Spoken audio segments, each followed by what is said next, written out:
O'zbekistonda bugungi kunda jazoni ijro etish muassasalarida jami 47432 nafar mahkum saqlanmoqda. Mazkur mahkumlar respublika bo'ylab faoliyat yuritayotgan 49 ta jazoni ijro etish muassasalariga joylashtirilgan. Tizimdagi muassasalar turli toifalarga bo'lingan bo'lib, mahkumlar ham ularga mos ravishda taqsimlanadi. Jumladan, yopiq turdagi koloniyalarda hozirgi kunda taxminan 26 ming nafarga yaqin mahkum saqlanmoqda. Ushbu muassasalarda jazo ijrosi qattiq tartibda amalga oshiriladi. Bu haqda Ichki ishlar organlari faoliyat yuzasidan joriy yilning birinchi choragi yakunlariga bag'ishlab o'tkazilgan matbuot anjumanida ma'lum qilindi. Hisobot mavzusidagi tadbirda jurnalistlar tomonidan qator dolzarb savollar o'rtaga tashlandi. Jumladan, ichki ishlar organlari xodimlari nega xizmat quroli bilan o'zini otib qo'yadi? Navbatchi jabrlanuvchilar masalasi. Ichki ishlar organlari aybsiz shaxsni jinoyatchiga chiqarishdan qanday manfaatdor yoki bunday ishlarda ishtirok etayotgan shaxslar qanday maqsad ko'zlashi mumkin? Daydi topish buyrug'ini bergan rahbar ishi nima bo'ldi? Manzil koloniyalari nega to'liq yopilmayapti? TUS saytidan Feruza Najmiddinova. Avvalambor matbuot anjumani uchun rahmat. Qisqa savol berishga harakat qilaman. Birinchisi, jazoni ijro etish departamentiga 2020-yilda Shavkat Mirziyoyev manzil koloniyalarini bosqichma-bosqich yopish va mahkumlarni probatsiyaga o'tkazish haqida aytgandilar va adashmasam murojaatnomada, lekin hozirgacha manzil koloniyalari faoliyat olib boryapti. Adashmasam oxirgi ma'lumotlarda 25 ta manzil koloniyasi bor edi va hozir ham mahkumlarni, ya'ni manzil koloniyadagi mahkumlarni qochib ketib, turli jinoyatlar sodir etayotganidan xabarimiz bor va bu barcha ommaviy axborot vositalarida e'lon qilinadi. Assalomu alaykum, rahmat savol uchun. Jazoni ijro departamenti bosh o'rinbosari Sachinboyev Otabek Muzatlayevich bo'laman. Muqaddam haqiqatan o'sha prezidentimizning murojaatnomalarida o'tgandi. O'sha murojaatnomada o'tgan paytda jami manzil koloniyalarining o'zi 25 ta bo'lgan. Bugungi kunda hozir manzil koloniyalarimiz ya'ni 5 taga qisqargan. Ya'ni bosqich qisqarib boradi deganda bu degani o'sha 20 tasi ham yo'q bo'lib ketadi degani emas. Bu o'sha nimadan kelib chiqib, demak 25 dan 5 taga bugungi kunda manzil koloniyalarimiz qisqargan va qolganlari o'zini faoliyatini davom ettirib boryapti. Umuman olganda manzil koloniyalaridan mahkumlarga nisbatan qo'llaniladigan, ya'ni insonparvarlik dalolatnomalari bor. Ya'ni bular bo'yicha siz aytganingizdek, o'sha manzil koloniyadan probatsiyani xizmatiga o'tkazilishi masalasi bo'yicha ham bor. Ya'ni bu jarayon bor, ya'ni huquq normada belgilangan, sud tomonidan tayinlangan dastlabki jazoni og'irlik darajasiga qarab turib, misol uchun ular o'sha probatsiya xizmatiga, ya'ni muddatdan ilgari shartli ravishda ozod qilinishi yoki bo'lmasam jazoni yengilrog'iga almashtirilishi, umuman boshqa jazolarga almashtirilib, bular probatsiya xizmatiga o'tkaziladi va probatsiya xizmati tomonidan o'sha o'rnatilgan tartibda ular jazosini o'taydi. Lekin bugungi kunda mana shu jarayonlarimiz to'xtagan joyi yo'q. Ya'ni koloniyalarimizda ularni probatsiyani xizmatiga o'tkazishda ham ma'muriy komissiyalarimiz va ma'muriy komissiyadan keyin tuzalish yo'liga o'tganligi holati bo'yicha xulosa berilgandan keyin sudga taqdim qilinadi va sud tomonidan ajrimi bilan chiqib ketadi. Bu ham o'sha shaxslarni ozodlikka tayinlash jarayonini bir mexanizmi deb oladigan bo'lsak, to'g'riroq bo'ladi. Bundan tashqari yana shunaqa jarayonlar bor. Ko'pchilik nima qiladi? Manzil koloniyadan nimaga deydi? Manzil koloniyaga chiqdi va unga nisbatan muddatdan ilgari shartli ravishda ozod qilinmayapti yoki bo'lmasam jazosi yengilrog'iga almashtirilmayapti degan savollar bilan ham murojaat qilishadi. O'shaning uchun men aytib o'tmoqchi edimki, sodir etilgan jinoyatlarni dispozitsiyasida, ya'ni shunaqa toifadagi jinoyatlarimiz bor. Manzil koloniya oxirgi uni bosqichi bo'ladi. Ya'niki 73-moddamizni 4-qismiga murojaat qiladigan bo'lsak, javobgarlikni og'irlashtiradigan holatda qasddan odam o'ldirish yoki bo'lmasam umuman o'sha voyaga yetmaganga nisbatan nomusga tegish yoki har xil g'ayritabiiy usulda qoldirish, shu toifadagi jinoyatlarimiz bor. Bularga nisbatan faqatgina o'sha manzil koloniyani o'zigina qo'llaniladi. Qolgan toifadagi jinoyatlarimizda demak o'sha shaxsga nisbatan muddatdan ilgari shartli ravishda ozod qilinish yoki jazosi yengilrog'iga almashtirilish jarayonlari bo'ladi va bugungi kunda bu tizim samarali ishlayapti va o'zini natijasini ham beryapti. Bugungi kunda o'zi respublika bo'yicha qancha mahkum saqlanadi qamoqxonalarda? Bugungi kunda statistik ma'lumotlarimiz bu shaffof, oshkor bo'lsa bo'ladi. Bugungi kunda 45 mingga yaqin maxsus kontingentimiz bor. Ya'ni bu toifalarga bo'ladigan bo'lsak, yopiq turdagi koloniyalarimizda mana men hozir o'zimda ham nimada bor, bemalol aytishimiz mumkin. mana bugungi kunda o'sha 49 ta muassasamizda jami umuman 47.432 nafar bor bugungi kunda. Yopiq turdagi koloniyalarimizda mana 26 mingga yaqin, umuman manzil koloniyalariga siz qiziq bo'ladigan bo'lsa, mana 11 mingdan oshiq maxsus kontingentlarimiz bor. Endi bu o'zgaruvchan tarkib, o'shaning uchun bu bo'yicha ham bor ma'lumotlarimiz. 27-yanvar kuni prezident o'tkazgan yig'ilishda Ichki ishlar vaziri o'rinbosari Bekmurod Abdullayev va jazoni ijro etish departamenti boshlig'i Rustam Tursunovlarni 186 milliardni o'zlashtirib qamoqqa olingani haqida ma'lumot bergandilar va aynan mana shu jinoyat ishi hozir qaysi bosqichdaligini so'ramoqchiman va ular aynan qaysi moddalar bilan ayblanishyapti. Holat bo'yicha haqiqatan O'zbekiston Respublikasi prokuraturasi, Bosh prokuraturasi tomonidan jinoyat ishi qo'zg'atilib tergov harakatlari olib borilyapti. Tergov harakatlarini boshqa idora olib borilayotganligi sababli biz u bo'yicha ma'lumotga ega emasmiz. O'sha kompetentmi, shu tergovga javob beradigan rahbarlarga bu savol bo'lsa, to'g'riroq bo'lar deb o'ylayman. Salomat bo'lasiz. Mana shu korrupsion holat kichkina profilaktika inspektorlari yoki boshqa tizimdagi kichkina lavozimdagi xodimlar emas, yuqorida bo'lgani sizlarga qanchalik signal bo'ldi? Endi bu holat agar ahamiyat bergan bo'lsangiz, ma'ruzada ham ko'rsatib o'tdik. Bu yerda jinoyat sodir qilganda kichkina yoki katta emas, hamma qonunning oldida barobar javob beradi. Shu sababli shu prinsipda bu adolat borligidan ham boshqadan ham dalolat. Marhamat. Assalomu alaykum. Qalampur saytidan Nurzodbek Vohidov. Xavfsizlikni his qilish indeksi bo'yicha O'zbekiston butun dunyoda birinchi o'ringa chiqibdi. Avvalo bu yaxshi natija, ammo o'z-o'zidan savol tug'iladi. Shu bir hafta ham bo'lmadi adashmasam. Bunaqa xavfsizlik hissi odamlarda paydo bo'lish uchun nazorat tadbirlari va boshqalar ko'proq o'tkazilgan. Bu tushunarli. Ammo yaqindagina o'sha ijtimoiy tarmoqlarda ham shov-shuv bo'ldi. Daydi top degan topshiriq. Ya'ni Olmazor tumanidagi o'sha mas'ul xodim o'z hududidagi profilaktika inspektorlariga topshiriq bergan 300 ta daydi topib kelish bo'yicha.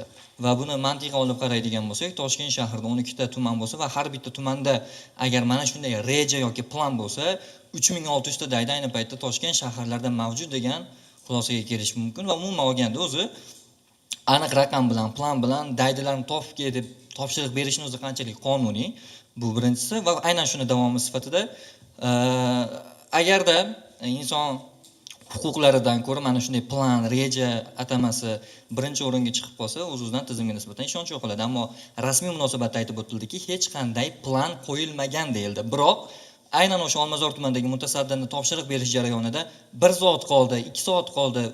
Hozir hisobot beraman. Ungacha agar tayyor qilmaydigan bo'lsam, hamma javob berasan degan mazmundagi gapi, demakki uni kimdir undan nimadir talab qilayotganini anglatadi. Bu mantiqan tushunarli narsa. Aynan mana shu vaziyat bo'yicha o'rganish ishlari olib borilayotgani aytildi. Natijalar qanaqa? O'zi bunaqa plan bormi? Rasmiy ma'lumot yo'q deyildi, lekin mantiqqa olib qarasak, bordek ko'rinyapti. Rahmat. Rahmat. Marhamat, huquq-tartibot profilaktikasi xizmati rahbari Sharof aka O'rolov. To'g'ri savol bo'ldi. To'g'ri, 3-4 kun oldin mana shunaqa holat qayd etildi. Noto'g'ri bu. Biz unaqa plan degan narsa qo'yilmaydi. Lekin bir narsani esdan chiqarmaslik kerak. Xizmat vazifasida bor. Xizmat vazifasida bizning profilaktika inspektorlarini jinoyatchilikka qarshi kurash xizmat vazifasi hisoblanadi.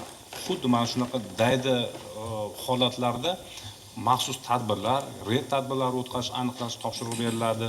Buni sababi bitta. Mana hozir o'zingiz aytdingiz, xavfsizlikni his qilish indeksi bo'yicha O'zbekiston Respublikasi yuqori o'rinda.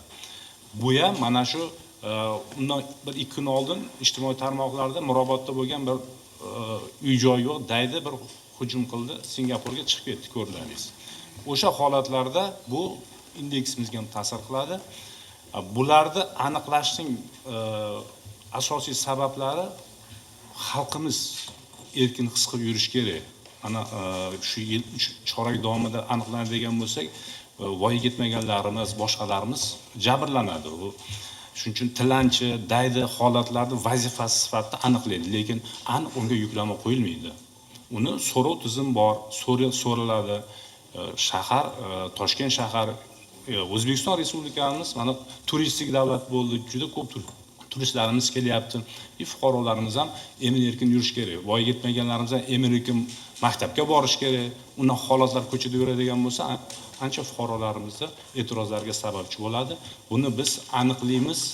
U vazifasi, bevosita vazifasi, lekin majburiyat yuklanmagan. Rahmat. Yo'q, agar ilojimiz bo'lsa, o'sha yerda aytdimki, ya'ni tezda topishimiz kerak. Hisobot bo'ladi hozir 20 kun oldinda отчет topshiramiz degan mazmunda gap ketdi. Agar aniqlashtirilgan bo'lsa, aynan mana shu kimga hisobot topshirish nazarda tutilgani ochiqlandimi hozirgacha? Yo'q, uni boyaga aytgani axloq normalaridan chiqqan, to'g'ri. Boyaga o'zingni daydi qilamiz yoki qarindoshingni unaqa qila olmaydi. Sababi buni har bitta holat sud orqali amalga oshiriladi. Bu aniqlangan holatni sudga olib chiqib, sudning qarori bilan markazlarga topshirish mumkin, sudning qarori bilan ularga shtraf qilish mumkin. Bu holatda birontasini yoki qarindoshini yoki bir o'zini uni daydi qilishni imkonsiz. Prokurorlar nazorati bilan. Lekin bu holatlarda xizmat tekshiruvi o'tkazilib, unga nisbatan shu normadan chiqqanligi uchun choralar ko'rilyapti. U talabi noto'g'ri edi. Bu endi o'zini hisobotini yopish uchun u aniqlangan holatlar o'z hisobot yuritiladi, nechta aniqlandi, boshqa qildi. O'shani ko'rsatish uchun shunaqa topshiriqni bergan. Unaqalarni to'xtatish bo'yicha, unaqa topshiriq bermaslik bo'yicha ham biz gaplashib hammasiga yetkazib aytganmiz. Assalomu alaykum. Assalomu alaykum. Assalomu alaykum. Kun.uz saytidan Gulmira Toshniyozova. Biz sud hujjatlari bilan tanishib, shu asosda materiallar qilishni yo'lga qo'yganmiz. Yaqinda shu narsaga guvoh bo'lyapmizki, bu hujjatlardan kelib chiqib, ichki ishlar tizimida jabrlanuvchi degan yangi norasmiy shtat ochilganday. Bunday deyishimga sabab mana oxirgi keyslardan bittasi Jizzaxdan tayyorlangan materialimiz bo'ldi. Unda xuddi shunday dejurniy jabrlanuvchilar haqida gap ketadi va biz buni ichiga chuqurroq kirganimizda haqiqatdan viloyatlar kesimida ana shunday dejurniy jabrlanuvchilar borligi haqida bizda ma'lumotlar bor. O'sha Jizzax keysi bo'yicha aynan bu yuzaga chiqqan. Savolim shundan iborat.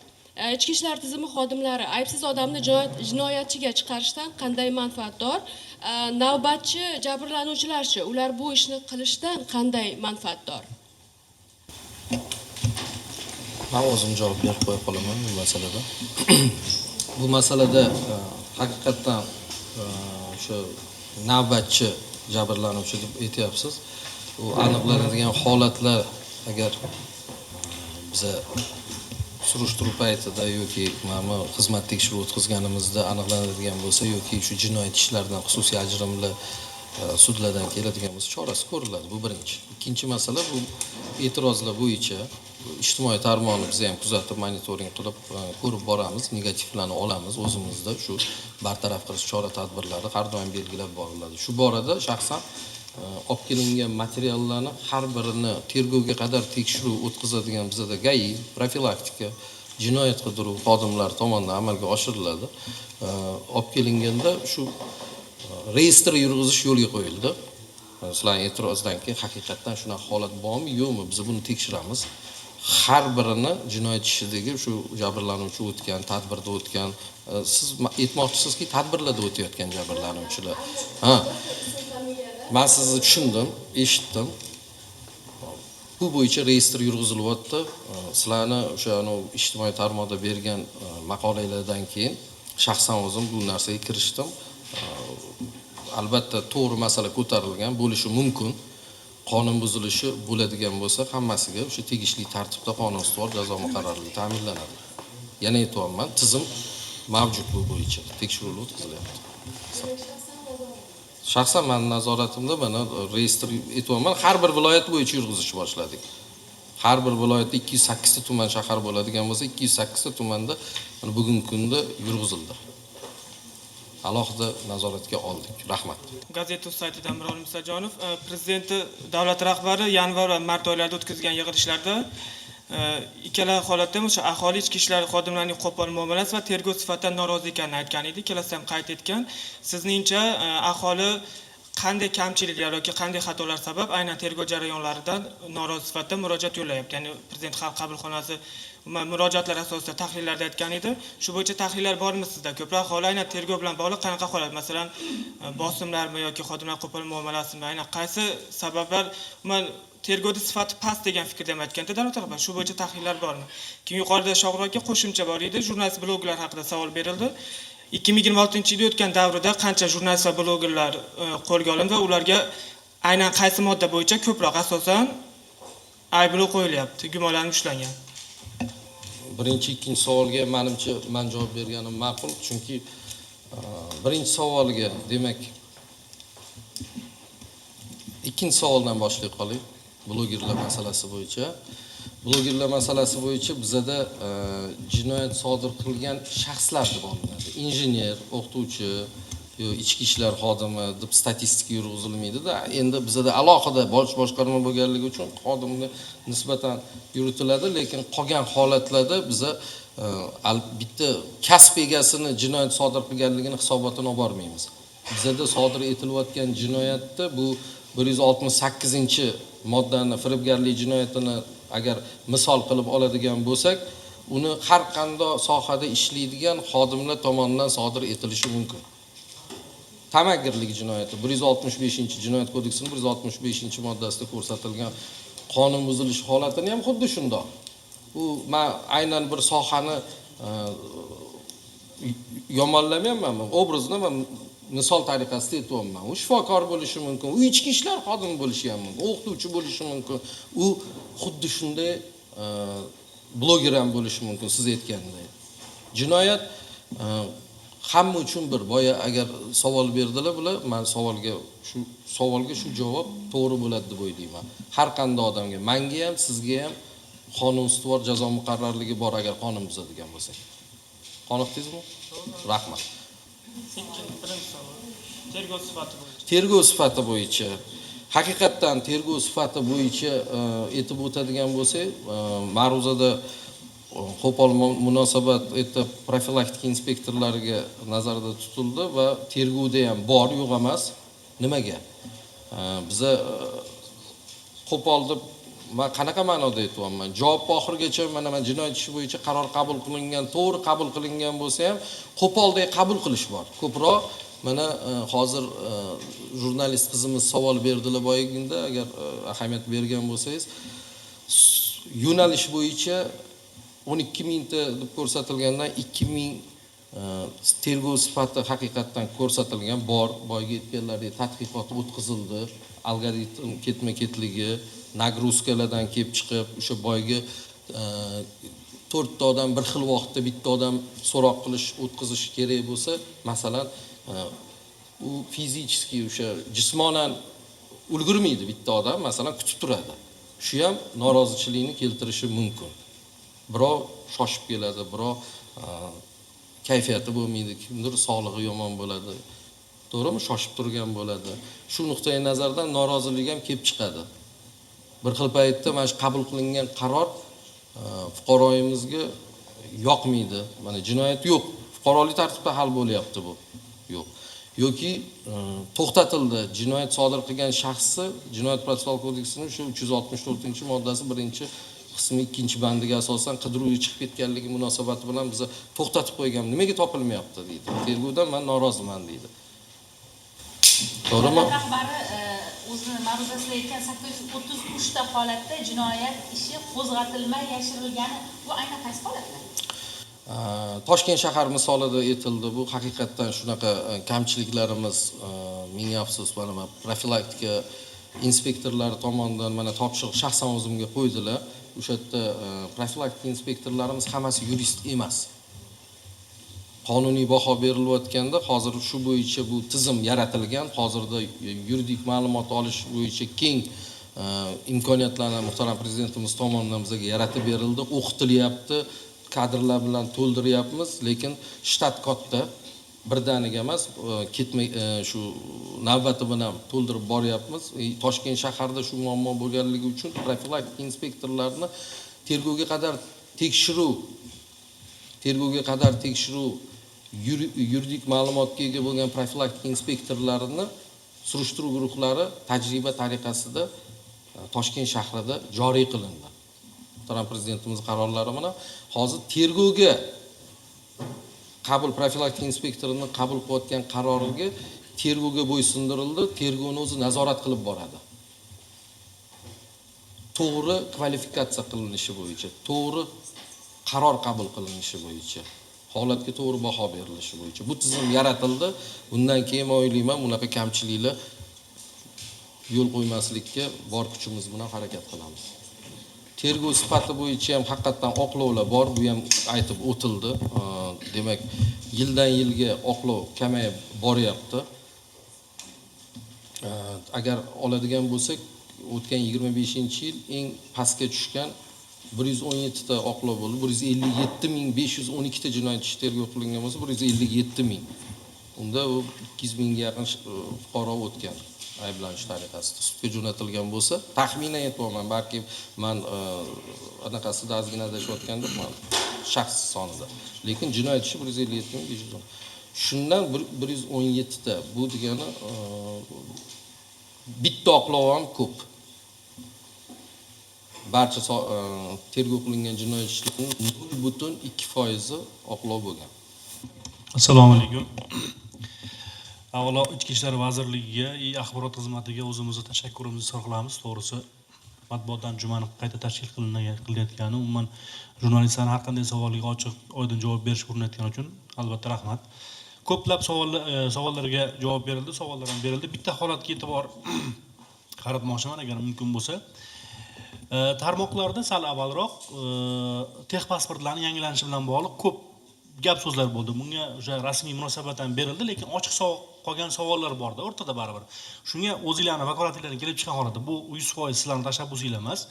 O'zingizlarning vakolatingizdan kelib chiqqan holatda bitta savolga javob olmoqchimanki, sobiq deputat Rasul Kusherbayev bitta gap aytib qoldi-da. O'zi nega bu 5 yilda yangilayapmiz buni? Uni chipi eskirib ketadimi? Bunga ehtiyoj nimadan kelib chiqdi o'zi? Va agar bo'ladigan bo'lsa, nega bu darajada qimmat narxi degan bir savollar berildi-da. Agar shu masalaga oydinlik kiritib ketsangiz yaxshi bo'lardi. Javob uchun rahmat. Texpasportlarni Vazirlar Mahkamasining 125-son qarori bilan har 5 yilda almashtirish yuzasidan demak amaldagi tartib o'rnatildi. Bu ijtimoiy tarmoqlarda ham biz o'zimizning munosabatimizni berdik. Bu hech qanday transport vositasini qayta ro'yxatdan o'tkazish hisoblanmaydi. Ya'ni yurda 3 million, 4 million har xil baland summalar qo'yilyapti. Bu qayta ro'yxatdan o'tkazish bilan bog'liq vaziyatlar uchun olinadigan davlat to'lovlari bo'ladi. Lekin texpasportni almashtirish uchun bunday to'lovlar amalga oshirilmaydi. Ya'ni bu qayta ro'yxatdan o'tkazish hisoblanmaydi. Texpasportda nima uchun 5 yilda almashtirish bo'yicha amaldagi tartib o'rnatildi? Men rasmiy munosabatda ham aytdim, xuddi shunday ID karta, pasport yoki haydovchilik guvohnomasi, mana haydovchilik guvohnomasida ham amal qilish muddati belgilangan. Bu ham xuddi shunday transport vositalari bilan sodir etilishi mumkin bo'lgan jinoyat va huquqbuzarliklarni oldini olish.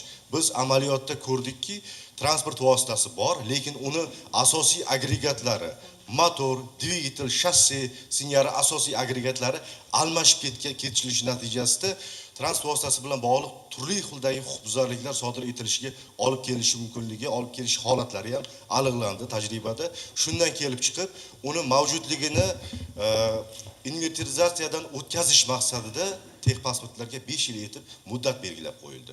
Bu degani ko'rikdan o'tkaziladi har safar va texpasport almashtirib beriladi. Agar bu tartib belgilanmaganda edi, har safar yo'l patrul xizmati xodimlari haydovchini to'xtatib, oldi kapot qismini ochib, motor dvigatellarini tekshirib, bu fuqarolarimiz uchun ham, haydovchilar uchun ham va o'zimiz uchun ham ko'plab sarsongarchiliklarga olib kelishi mumkin edi.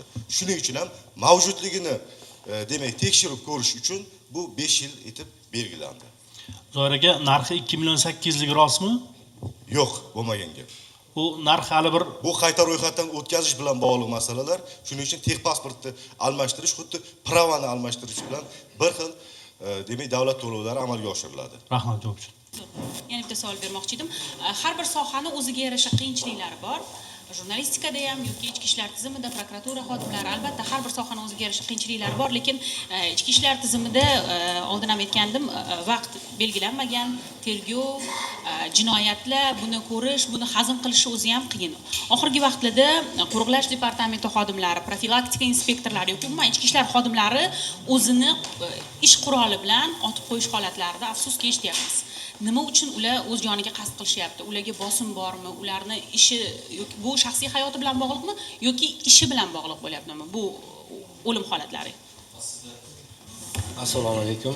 Sultonov Jamshid, men Ma'rifiy ishlar kadrlar ta'minlash departamenti xizmat boshlig'i o'rinbosariman. Baxtiyor ikkinchi bergan javoblarni qisqacha to'ldirib o'tmoqchiman. Haqiqatda ichki ishlar idoralari xizmat qilayotgan xodimlar o'sha xizmati bilan bog'liq bosim yoki boshqa holatlarni oldini olish bo'yicha barcha ichki ishlar idoralarida psixolog ish tadbirlari kiritilgan va bugungi kunda 200 ga yaqin psixologlarimiz shaxs tarkibi bilan ishlarni olib borib borishyapti, ishlab kelishyapti. Agar to'g'ridan to'g'ri siz savolingizga qaytadigan bo'lsak, o'zini joniga qasd qilish xizmati bilan bog'liqmi desak, yo'q. Bo'lib turadi, e'lon qilinayotgan holatlarni ko'ryapmiz. Aksariyat holatda bu o'sha shaxsiy o'zi bilan oilaviy yoki boshqa imzolari bilan bog'liq holatlar. Agar xodimga nisbatan bosim bo'ladigan bo'lsa, xodim to'g'ridan to'g'ri shaxsiy xavfsizlik xizmatiga yoki vazirimizga yoki o'zini birinchi rahbarlariga murojaat qilish imkoniyati bor, unga to'silmaydi. Qaysi rahbar unga bosim o'tkazilayotgan bo'lsa, o'zini jonigacha qasd qilish darajasiga yetib borishi shart emas. Mana hozir aytgandek, o'sha shaxsiy xavfsizlik yoki birinchi rahbarlik murojaat qilib, bo'layotgan adolatsiz munosabat bo'yicha murojaat qilish mumkin. Murojaatlar doim ko'p chiqadi. Qisqacha aytganda, sodir etilayotgan o'sha o'z joniga qasd qilish holatlari bu ularni to'g'ridan to'g'ri ish holati bilan bog'liq emas. Rahmat. Hamkasblardan uzr so'rab bitta oxirgi savolim bermoqchiman. Vazir qabullar o'tkazyaptilar. Men o'zim ham bordim. Soat 10 da boshlangan qabullar soat kechasi 2-3 gacha ham davom etgan kunlarni ko'rdik. Lekin nimagadir murojaatchilarning soni kamaymayotgandek. Buni sababi nima? Ularning masalalari hal bo'lyaptimi? Lekin murojaatchilarning soni kamaymayapti. Har borganda har safarida 1, 2, 3 tur bo'lib ketadi, vazir qabul qilishlari. Kechasini nazarda tutyapman. Rahmat. Murojaatlar bilan boshqarmasi boshlig'iman Jo'raboyev. To'g'ri aytdingiz, shu qabullar tizimli davom ettirib kelinyapti. Kamaymayapti degan fikringizga qo'shilmayman. Aniq raqamni aytadigan bo'lsam, mana o'tgan yil 2025-yil o'zida 32700 ta murojaat kamaygan. 32700 ta murojaat. Endi mana bu yilga oladigan bo'lsak, mana aniq raqamini ham aytaman sizga. Mana xodimlarimiz bilan bog'liq. Mana 2039 taga kamaygan. Oldin 9000 ta bo'lgan bo'lsa, mana bu yil 7200 ta bo'lyapti. Bu endi qanaqa desam, yoki biz haqiqatdan o'tgan safar ham aytdim, biz mana tashqari tarafdan ko'rmadi degani yoki ishlamayapti deganiga olib kelmaslik kerak, lekin biz nima uchun beryapmiz bu narsani ma'lumot. Hozirgi holatda mana shu boshqarma rahbari sifatida menga kelib tushayotgan murojaatlar tahlildan kelib tushaman. Chorakda, mana shu chorak davomida 9 nafar fuqaro vazir qabuliga yozilgan. 9 nafar, undan ko'p emas. Endi shundan kelib chiqib bizada tahlil bor. Hamisha bo'lib yuradigan kelib tushayotgan murojaatlarni tahlil qilib axborot kiritib boramiz. Bu nima degani? Hamma qonunchilikda bor. Undan tashqari o'sha jismoniy ishlar murojaatlar to'g'risidagi qonunga ko'ra ham har bitta idora rahbari yoki vazirlik idora rahbari qabullar o'tkazish tartibini yoki murojaatni ko'rib chiqish tartibi belgilaydi degan ko'rsatma bor. Bundan kelib chiqqan holda har bitta vazirlik idorada, ya'ni o'sha instansiya deymiz, ya'ni tuman rahbari, viloyat rahbari yoki undan keyin vazirlik darajasida bo'ladigan bo'lsa, o'sha markaziy mahkama bo'ladigan bo'lsa, sohaviy xizmatlar va vazir o'rinbosarlari tomonidan qabul qilingan qarordan norozi bo'lsagina, biz etapini tushuntiryapman. Vazirga murojaat qilish mumkin. Lekin biz vazirimizga yozilgan o'sha murojaatchilarning soni kamligini, men aytyapman, 9 ta fuqaro bo'lgani sabab biz e'lon berdik. E'lon berdikki, farqi yo'q. Agar u haqiqatan tuman darajasidami, viloyat darajasidami, respublika darajasida o'rganilganmi, o'rganilmaganmi, biz uni taqiq qo'ymadik, cheklov qo'ymadik. Har qanday fuqaro kelib murojaat qilishlari mumkin. Bu narsani yana bitta to'xtalib o'taman. Birinchi,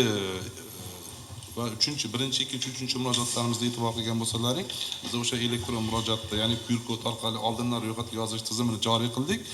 O'sha qilgan vaqtimizda ham, ya'ni fuqarolar o'sha nima deymiz, ommaviy kelish natijasida qanaqadir bir-birlari bilan, biz bilan emas, ya'ni bir-birlari bilan ziddiyat yuzaga kelganlik sababli uni ham olib tashladi. Ya'ni mayli, fuqarolar shu onlayn kelishsin, kelib murojaat qilishsin, kim qanaqa ro'yxatdan o'tgan bo'lsa shu tartibda murojaat qilamiz. Yana bitta narsani e'tiborga olishlarini xohlardim. O'sha bizlar ya'ni vazirimiz o'tkazayotgan qabul bo'layotgan joyda ikkita vazir o'rinbosari, ya'ni e'tibor qilgan bo'lsalar, ya'ni mana tergov yo'nalishi bo'yicha va kadrlar bilan ishlash xizmat yo'nalishi bo'yicha hamda aytdi departament rahbarlari bor. Jazoni ojish departamentini, yo'l harakati xavfsizliginikini va boshqa departament rahbarlari aytdi o'zlarining qabullarini tashkil qilgan. Nima uchun?